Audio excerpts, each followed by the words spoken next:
Good afternoon, friends. I have a few observations. I'm actually reading from my annotated Constitution 1901 this afternoon. But state constitutions, I've done a few videos on states that have replaced the constitutions that they had as at federation. And certainly in the case of New South Wales, you have the 18th of August 1902 was the date that the new constitution in New South Wales was actually enacted. But didn't involve the people of the Commonwealth in having their say on the matter.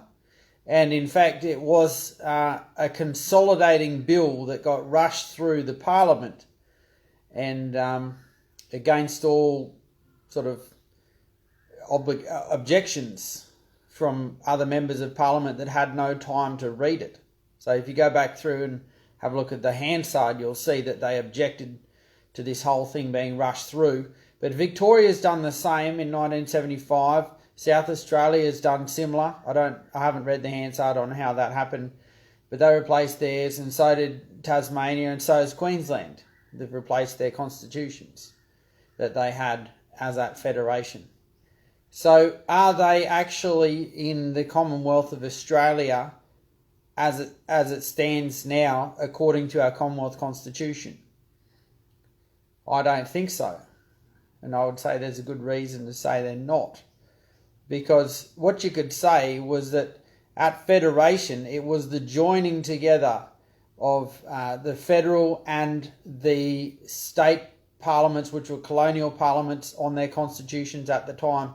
The whole thing became bound together in federation and became known as the Commonwealth of Australia as a whole. And it transformed those colonies into states. And so the document that they came in on, that these colonies became states, that document was their constitutions. So each state has a constitution, but they were colonial constitutions before federation. But they became state constitutions, totally, as it were, renamed, but given parameters within the Commonwealth of Australia by the Commonwealth Constitution. So federation, you could imagine in the old days of bookbinding, you could imagine that there was the Commonwealth Constitution, but in the Commonwealth Constitution, or at the end of it, you would have to see the state constitutions in there as well. And the whole thing becomes the constitutions that apply to the Commonwealth of Australia. So if you go and rip one of those out, is it really the same book? Like if you rip a chapter out of the book or change a chapter, totally ripping the old one out and putting a new one in, is it exactly the same book that it was before? No. So my view here is that in what they've done by states replacing their constitutions, even though they've copied clauses out of the original ones that they had at federation, they are in fact a new constitution and they are a new enactment. And so within the clauses that they were given in their old colonial constitutions, which became the state constitutions as at federation, so that what they had at federation, they were allowed to make certain changes, alterations to their constitution. And within their constitution, there's a couple of clauses there that says that they were allowed to alter, amend, or even remove or replace clauses in their state constitutions. They were allowed to do that. But the question then gets asked, are they allowed to replace the entire document though? It's completely different from, imagine, say, stripping out a ring binder and taking all the pages out of a ring binder. It's still the same ring binder that hangs those pages in there.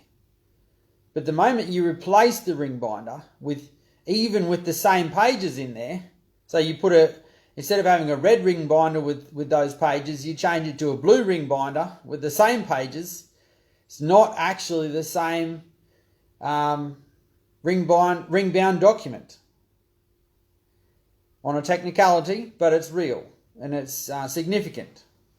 So what this means is that, from the way I'm seeing this here, was that the original colonial constitutions were acts of the UK Parliament. They were put into an act of the UK Parliament. So New South Wales 1 was 18 and 19 Victoria. That was the name of the act. 18 and 19 Victoria, number 54 of 1855. And even though New South Wales had drafted up their constitution and it became enacted by the UK Parliament, it was actually represented to New South Wales in 1855 as an act of the UK Parliament, because they didn't have the powers to create and enact their own constitution before. So you've got to look at do they then still have the powers to replace and enact their own constitutions now if they weren't allowed to do it before? They didn't have the power to do that before. Then what gives them the power now to do that, to do what they've done? And if they didn't engage the people of the Commonwealth to do so, like, for example, to draw on a source of power and authority, if it wasn't the UK Parliament to do it, and they wanted to go and do the same thing, like they wanted to create their own constitution, they would need to get a source of power that was able to sign off on it. And the only way they could do that was by referendum, involving the people of the Commonwealth. If they weren't going to use the UK Parliament to do so, then they would need some other group of people large enough that is they could derive those powers from, through a referendum or something like that. Because that did not happen, and because they did not go back to the UK Parliament, certainly in the case of New South Wales, they didn't go back to the UK Parliament and say, well, we'd like to bind all of our documents relating to the Constitution into a new one and reenact it. Because they didn't do that, you would then say, is it even lawful what they've done? If they didn't have the power to enact it in the first place, then why do they get the powers now after Federation to enact it themselves? It's not a change to the Constitution, it's a complete replacement, which is what they've done with the state constitutions. So, having a look at the commentaries on the Constitution in Quick and Garron's annotated Constitution here, it's saying here,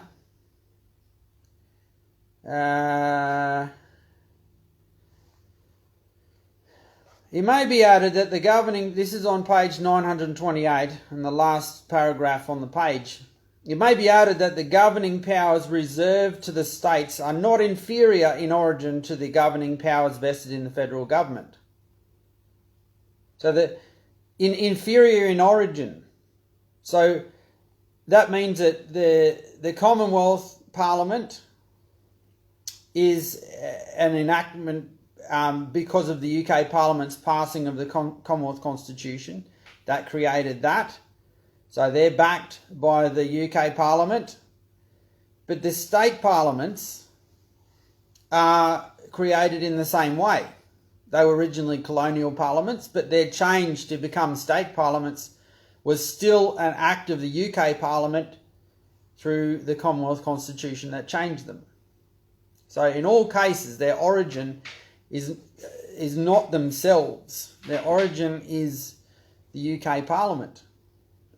And it's not the Commonwealth Parliament that's created state parliaments either. They all draw their origin from the UK Parliament. So if they draw their origin from the UK Parliament, then they are all equal but have separate jobs, which is what the Constitution, the Commonwealth Constitution actually shows you, that it divides up who does what, the apportioning of powers. So, reading on, the states do not derive their governing powers and institutions from the federal government, as I've said, in the way that municipalities derive their powers from the parliament of their country. The state governments were not established by the federal government, nor are they in any way dependent upon the federal government, except by the special provisions of Section 119. The states existed as colonies prior to the passing of the Federal Constitution and possessed their own charters of government in the shape of the constitutions granted to them by the Imperial Parliament. So they're acting in powers that they were given, not powers they've written for themselves.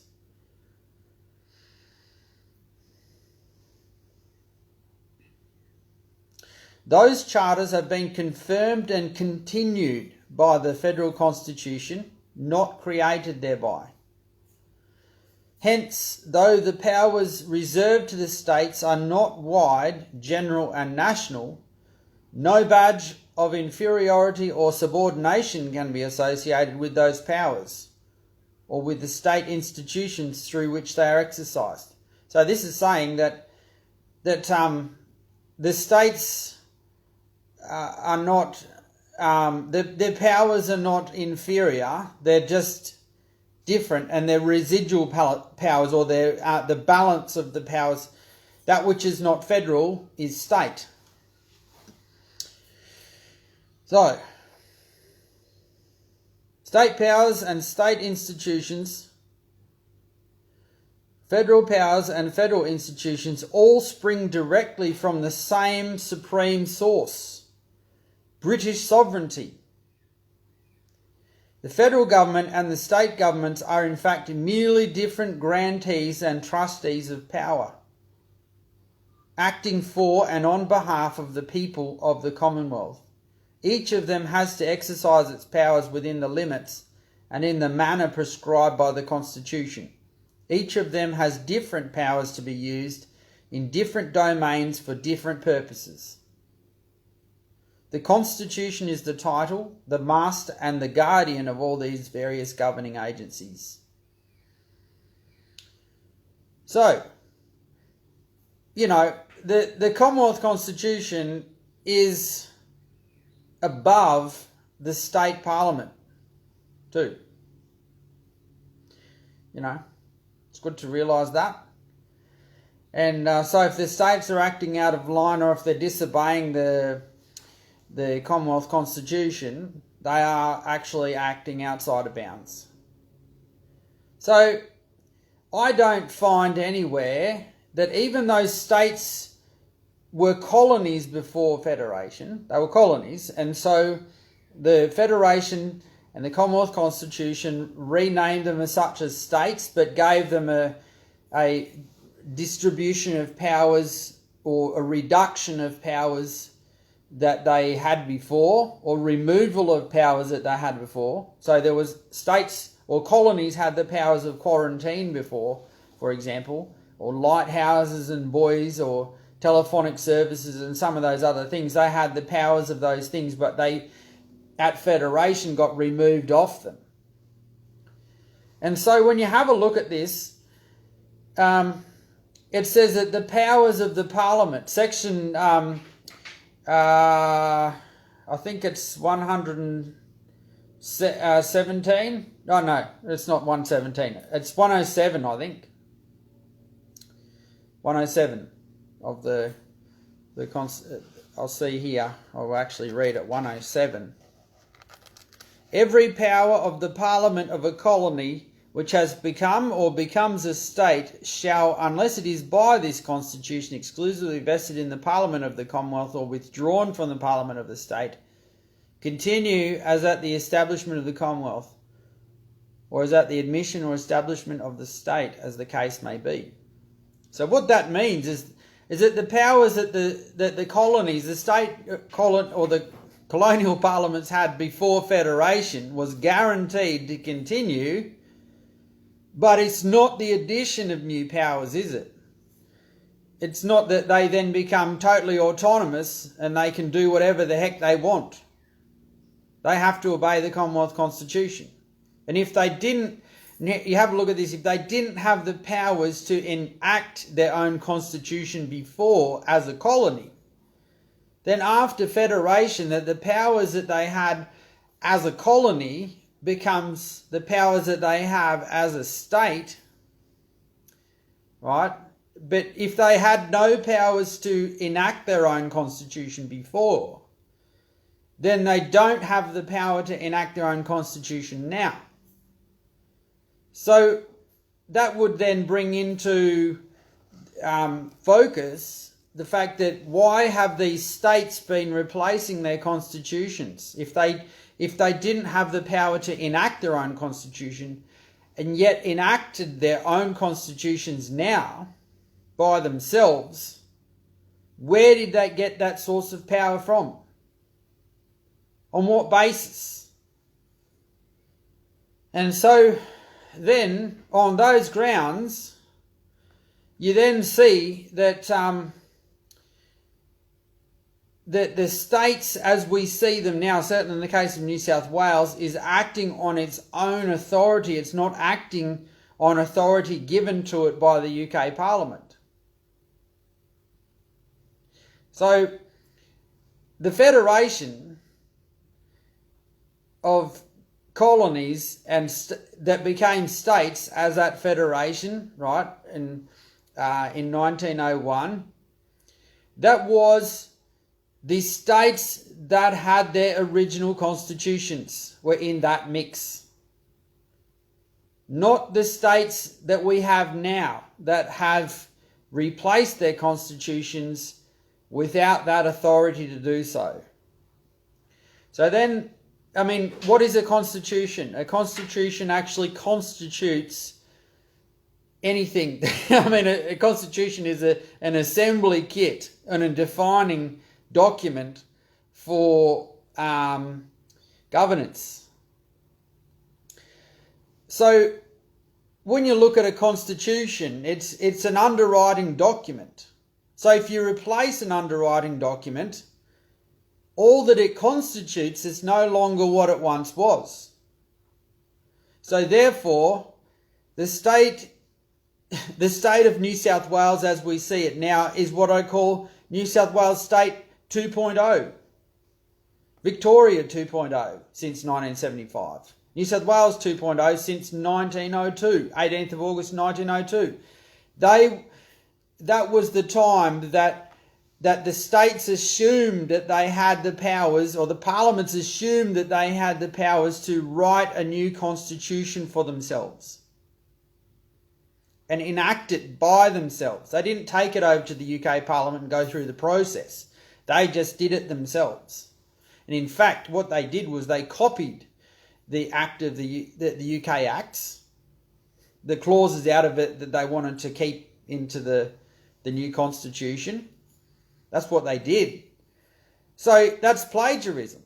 Even if they wrote those clauses in the very beginning in their own colonial constitutions, which then became enacted by the UK Parliament in the 1850s, the fact that they don't have the legal basis or lawful basis to copy an act that was not written by, if you know what I mean, it wasn't enacted by them. They have the power to alter that which is within their own constitution. They have the power to maybe remove something that was within their own constitution, subject to the provisions of it. But the power to replace the whole thing, look at it this way, they only have the powers to renovate the house, not replace the house. If you know what I mean. You know, look at it this way, like with a development approval. You have the power to renovate your house under, maybe without DA, without a development approval, if you're not changing the footprint or the externals of the house, but you're just remodeling it on the inside.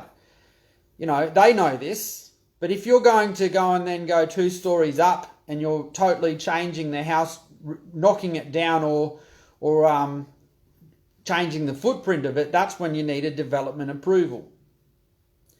So the same thing goes by principle, that you don't have the powers or the state doesn't have the powers to completely change it, to completely replace its own constitution entirely. So the document is then an enactment of their own selves. I hope it's pretty clear, because it's clear in my mind. It's just a little bit hard to explain, because it's a trickery thing that they've done. So, but to us, apparently to whom they make their laws for, to us, we might not be any the wiser at what they've done. We just think, oh, they've just updated the Constitution. That's okay, But that to replace the Constitution, so any constitution, any state constitution that you see, or just do your own research, any state constitution that you can find with a date that is newer than 1901, right, which is going to be everything except for Western Australia's, but they've done some other stuff over there that's not right either. But every other state that is enacted that constitution with a date that, say, Queensland, I think that's 2001, Queensland 2001. But New South Wales definitely 1902, Victoria 1975, South Australia 1934-36, somewhere there. Tassie's very similar. But you go and have a look at those and you say, why on earth have they done these after Federation? Where did they get the powers to do this? I queried this whole thing with Victoria, with the Attorney General of Victoria and the Federal Attorney General, Christian Porter. I sent an email off to both parties and let each party know that, they were both in my address sending to. So it wasn't sent to one with a CC of another. It was sent to both. And I said, look, I'm addressing you both. How on earth has this happened in Victoria? How has this been able to happen? And so I addressed them both so that there has to be an accountability between them, or an answering for this. And I took a few months, but I actually got an email back, which I've read on Shed Gospel here. And so Victoria claims that they have the lawful basis to do so under their own original constitution, that they had the powers to change or repeal anything that was within their constitution at that time. But that is a twist, that's a half-truth, because it doesn't give them the powers to create a new constitution, only at best gut or change things or make alterations to their old constitution, which would be lawful, subject to the provisions of it. But because they've completely replaced it, they've said that they had the powers to do so, which then they have taken, saying, well, then the Parliament, the Victorian Parliament must be supreme. We must have the same position as the UK Parliament, because if we're able to completely gut our constitution, it's just their own either misinterpretation or deliberate deceit. Because the one who proposed the replacement of the Victorian Constitution, that rewrote it, that compiled old stuff, putting it all together to make the new one, was actually the Attorney General of Victoria at the time. So you've got these other parliamentarians possibly assuming that this Attorney General knows what he's doing, that he's acting within his limitations to be able to do such a thing. The reality is he's not. So, clever legal deceit. It's not lawful, but they have imagined more powers than they have. So on that basis, you would then say, if they've acted in powers that they have not been granted, then what they have done is unlawful. So therefore their constitution and all that it constitutes, even the Supreme Court of Victoria is in that Victorian state constitution now. But there are upper and lower houses of Parliament, Legislative Council, Legislative Assembly, and all the other things to which it applies, and even the land to which it applies. In that constitution, it has a drawing out of the land, not with a drawing, but a defining of perimeters to which that constitution applies. So it's become a theft of the land of Victoria. When you understand what's going on. And so, if we're people of the Commonwealth, which we are, and our passports even say that we're the people of the Commonwealth, and according to them, my birth certificate says that I'm one of the people of the Commonwealth, then all laws made by a lawful parliament sitting on its UK-given, Imperial Parliament given constitution, all laws that applies, or all laws that they generate on that or from that constitution, or from a parliament constituted on that original constitution, are probably lawful, potentially, and do apply to me. But anything made after that time doesn't and cannot.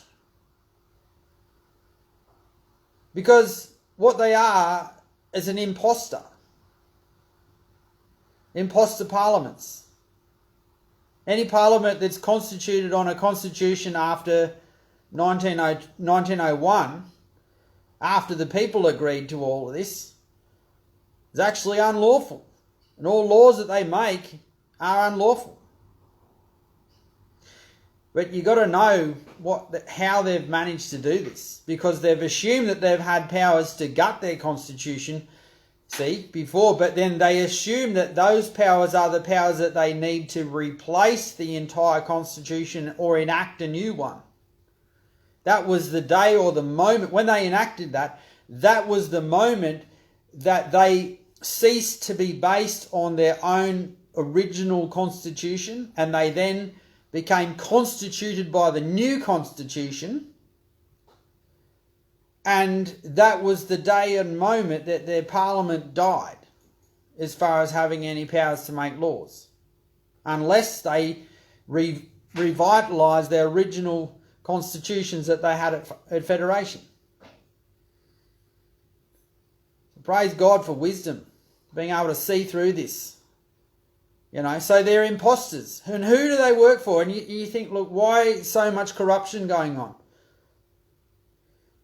Why are they selling our country off? And it's certainly not the first time that the sell-offs happened or anything when they did these things, but it's just another unlawful thing that they've done. But that means that all that they ever do from that point in time, unless they go back on their original constitutions, would mean that all laws that they're making are unlawful. And we're actually empowering them to stay sitting in that parliament through our ignorance and through elections. So it's going to take some guts to stand up against what this is, but I hope you can see it, and I've showed many times on Shed Gospel here what's exactly going on. But it takes a while to have it sink in your head, But we've got to be able to smell a fraud, don't we? Any state parliament that assumes that they have the power to enact their own constitution. I mean, you wouldn't accept it at the federal level, would you? You wouldn't accept that our federal parliament has the power to enact a new constitution? No. So then why do states?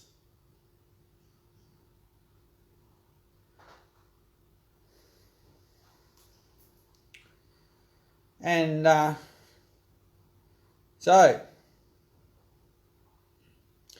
I think we buy into it. We buy into their system too through our driver's license. I think the driver's license is actually the link to this corrupt system. Because our passports are federal.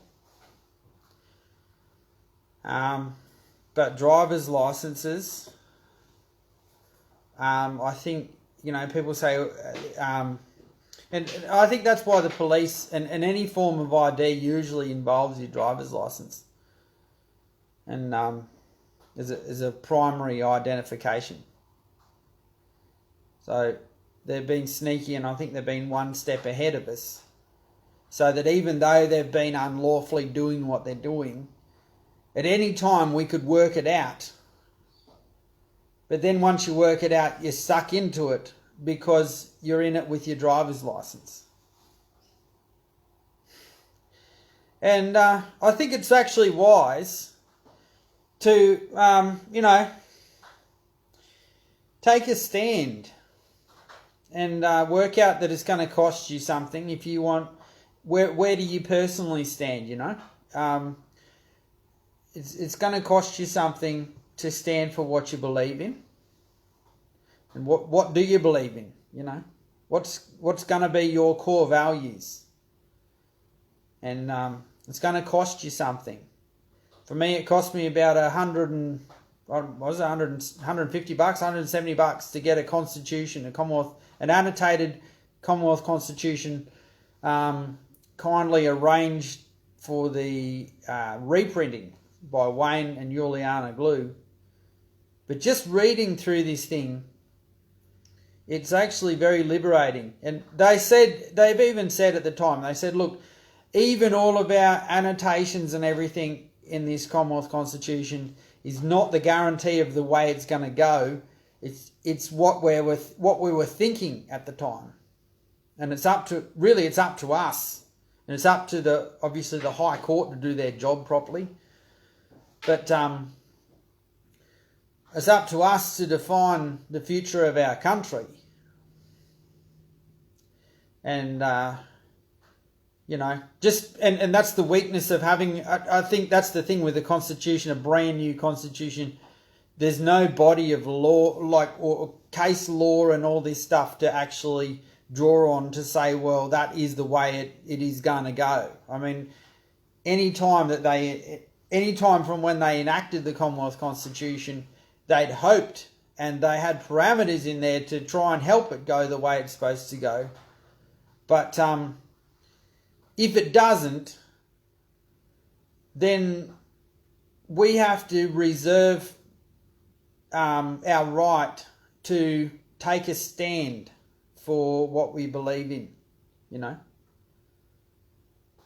And I believe the police know this, because I did go into Maitland Maitland Police Station several months ago, and said to the policeman behind the desk, I got started, and he said, "Oh, you're a sovereign citizen, are you?" And I said, "Don't know what you're talking about." So don't enter into their traps that they will bait you with. But he said, "Oh, you've got to drive," and I didn't pick up on it at the time. I was saying about things that I said about this state's unlawful since 1902, and your police aren't lawful because you've been created from a parliament not sitting lawfully. And your police act is unlawful, and you don't even swear an proper oath of allegiance and all that stuff. And he said, "Oh, you've got a driver's license, haven't you?" He said, "You're talking to me. You're saying that I don't exist. So you're not even talking to anyone." So he was already playing the game very quick. And these guys delight in having games with you. And they play these games. But he asked me, he said, you got a driver's license, haven't you? And then he was trying to say that my argument was invalid about the parliament being invalid, because I have a driver's license, that in a sense I've subscribed to the system, I've validated the system, I've subscribed to the system through what I've been engaging with. So that's how they play. See, it's like, I read the back of my rates the other night, my council rates, and it says, by paying these rates, you agree to the terms. But then there's these punishments for not paying the rates. and there's interest that accrues at 7% per annum daily if you don't pay the rates. So it's like we're going to do, it's essentially a document saying we're going to do this to you. If you don't agree, you'll end up having so much interest that will accrue, which will then build up against you. But then if you do pay, you've agreed to these rates, even if they are unlawful. So, what do you do? You know, and I've really thought about all this stuff and thought, well, look, you know, that's why I came out with that question the other day, saying if they acknowledge the traditional owners of the land and they have those welcome to country things at the beginning of their speeches and on their websites and everything, if they acknowledge the traditional owners, then the next question would be, which hopefully I'm thinking, I haven't done it, but thinking to undercut them the same way they do to us. You undercut them and say, look, if you're acknowledging the traditional owners, I guess you've gotten there. You've got a piece of paper that shows that you're allowed to practice this law on their land, that they approve these laws to be the laws of the land. You know, and show me the document. They won't have it because they don't have it. You know, they didn't get their approval. So, but just being aware of what they do, that they imposed authority somewhat seems to have an authority in and of its own self just because of the size of it and because of the threat of challenging it, you know. And really that's even why I've gone, you probably remember, you've been watching Shed Gospel for ages. I'm assuming people have watched Shed Gospel for ages. But you've noticed that I've kind of gotten off these subjects and just started talking about the gospel and having hope, having a purpose for your life and things that you're called to do and getting that done. And I think that you know, Jesus, my Saviour, Jesus, his wise way of handling these people, these types of people, was just ask, like they ask you a question, but you answer a question with a question, you know. And that's what we've got to do, is stave these guys off. Just trust God, but stave them off so that we can get the purposes done for our own lives, and not give in to their game, but at the same time realise that they play this game and where they've been playing the game. You know, sometimes just you knowing this is going to put you into a high position with them, that they feel like they can't challenge you because you know what you're talking about, because you know facts, you know dates, times, laws and things, and they'll realise to leave you alone, you know. And part of the thing is letting bad people think that they have the game sewn up is not a bad thing, because it keeps them busy on their own game and they keep occupied on that somewhat, you know. And as long as you can get on about what you're called to do. And this is why I'm even saying too, making a stand, but being prepared to believe something that's true. And I find in the Bible that says that that the Lord would bless me, He would prosper me, He would make me the head and not the tail. I'm going to have bad guys around me. The Bible doesn't eliminate all the bad guys. Just means that they can't end up holding me down when I've got purposes. I've got a divine purpose for being here on the earth, you know. And so do you. You've got a job to do. And these guys can get sewn up in knots in their own little agendas and their own little games if they want. But at any time when it affects you or affects me, we just believe God to have the answers for the moment, to be able to stave them off and to do what we're called to do, so that we don't get in... I look at it this way, so I don't get in trouble for not finishing my job here, or I don't deprive somebody else of the benefit that I can bring because I'm meant to be here for a reason, you know. As long as I can keep doing that, then, you know, God's going to sort these fruitcakes out in the end, you know. But in the meantime, it actually takes toughness to get through life and to win at it.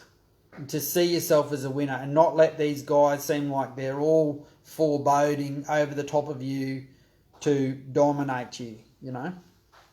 But to realise the game they play and the lies they tell. The lies you tell. Yeah. And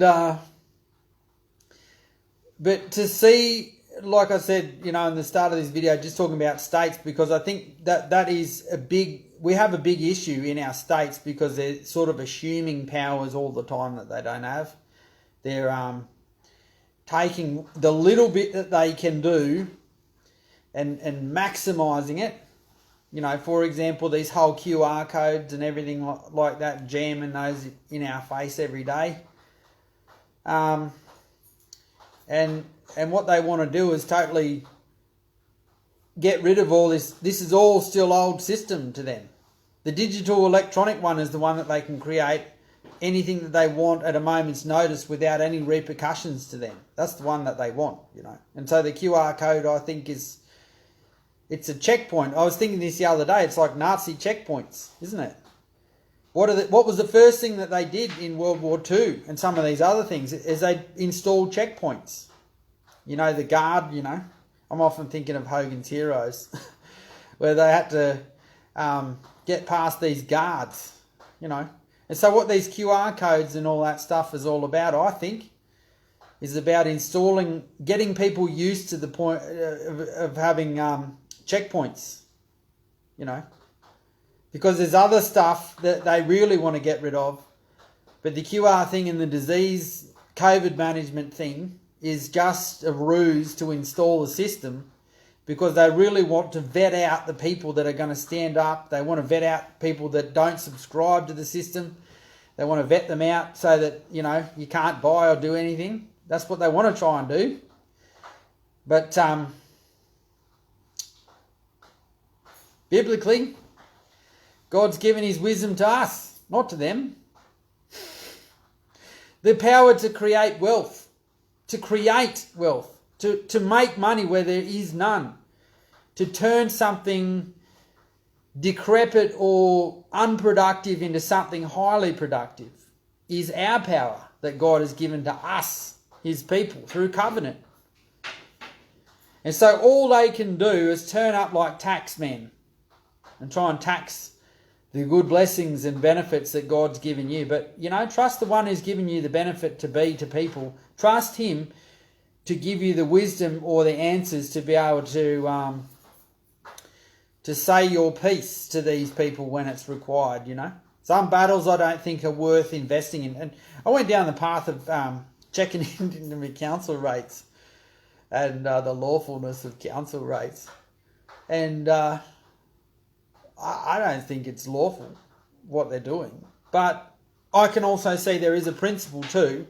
The principle of rendering a service, and the service is worth paying for, if they're willing to act in a serving capacity of me and are there for me when I need it, and they're operating services, not domination of me, but services, then I'm okay with it.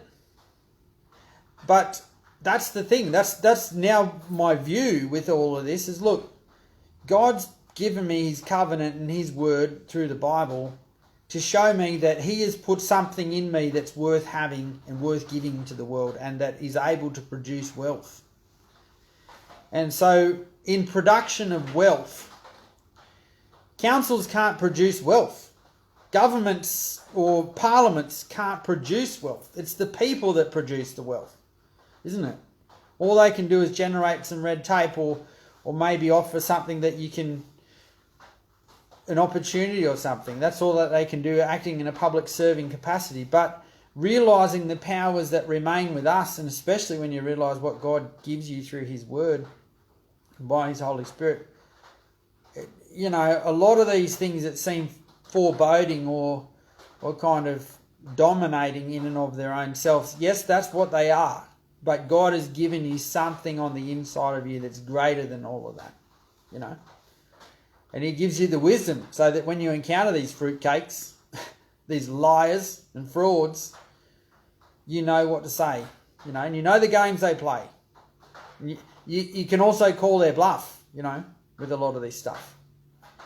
And, it's good.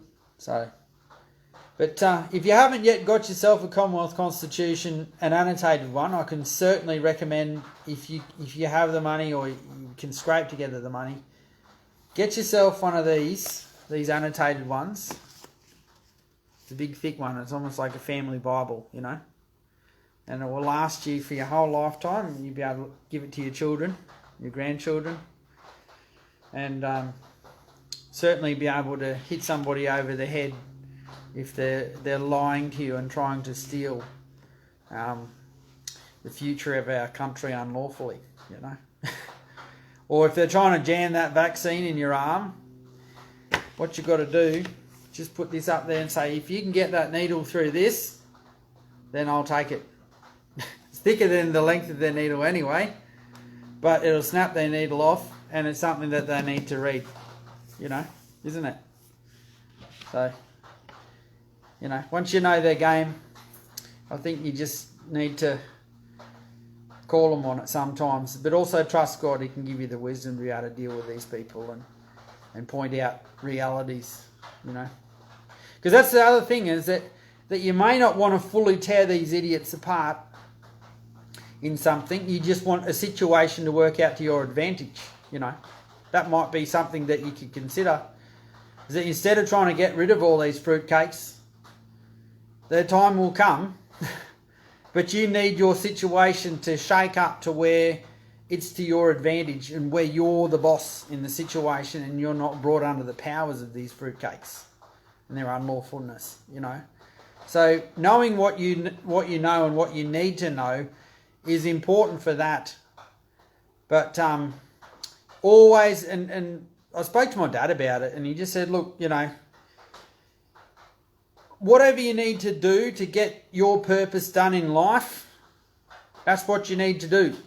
But stuff that's extraneous to your purpose, it's probably somebody else's purpose that needs to get on with it. But stuff that's outside of your core motivation or what you're called to do can be draining and with little to no result.